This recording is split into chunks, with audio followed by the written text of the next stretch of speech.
Hey, this is Patrick Arthur with Jazz Guitar Today. In today's lesson, we're going to be talking about a Wes Montgomery line and some transcription techniques and methods that I like to use to get the most out of just taking a really small nugget or phrase from a solo and getting the most out of it. So the line in this case is from Wes Montgomery's record Boss Guitar on the tune The Days of Wine and Roses. Really great solo. The whole solo is pretty amazing. It's just like a masterclass on phrasing and style and a million other things that Wes Montgomery does better than anyone. So I highly recommend checking that out and really learning the whole thing.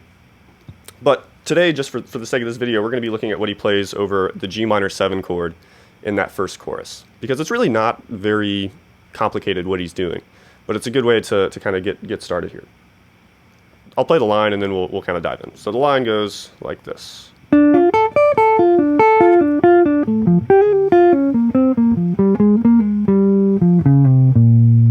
And that's really the G minor 7 chord into the B flat minor 7 chord. For those of you that are familiar with the tune, if not, I have a chart that I'll throw in here as well. So when I learn a line like that and figure it out, I always try to transcribe the concept as well. So not just the notes and the rhythms and all those things, but I try to figure out what the person was thinking when they played that. So in this case, if we just take what was played over the G minor 7 chord, Wes starts on a D, which is the 5th of G minor 7. So I'll play the bass note so you can hear that. So it's a D, the 5th. And then he plays the flat 7, which is an F. And then he plays the 9, which is an A. And then he goes back up to the root, the 5th, and comes back down. Now, for those of you that know your arpeggios, you'll probably recognize that that's just a D minor triad, D, F, A, right? And that's what he's thinking over this G minor 7 chord. So that would be the concept that I would maybe mess around with. So anytime I have a minor chord or a minor 7, I could go to the 5th and play a minor triad. And I know that that's going to give me an upper extension. So it's going to give me a 9, right? And so again, just to kind of slow that down, we've got a D, which is the 5th of G minor, or the root of D minor, an F, which is the flat 7 if we're thinking in relation to G, flat 3rd if you're thinking of a D minor triad, A, which is the 9 of a G minor, and the 5th of a D, and then back to another D.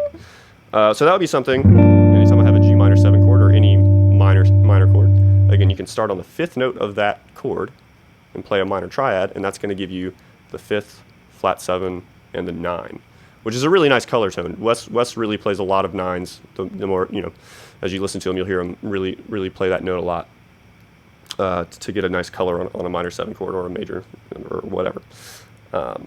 So how I would practice that would be to just maybe in the tune, anytime I run across a minor 7 chord, I would try to use that sound or that concept that we just discovered. So the first one would be obvious. We've got G minor 7. We can think D minor. And now we don't have to play verbatim what Wes played. We can just think, okay, well, how would I want to improvise using a D minor triad? And then the same thing. So the next chord, the B flat minor 7, do that same thing. So now we're transposing this to a new key and go, okay, well, it's the 5th B flat minor 7. We know that's an F. And now I can play an F minor triad and use that. So now I'm getting a 9 on that B flat minor 7 chord. So and so on and so on. Really great way to practice. For me, I always end up discovering maybe areas of the guitar, like the instrument as well, that maybe I'm not as comfortable with, and it gives me something to work on in that regard as well. So hopefully you found this interesting and helpful. If you have any questions about anything I'm talking about in here, feel free to shoot me an email at patrickarthurmusic@gmail.com. Yeah, have a great one. See you soon.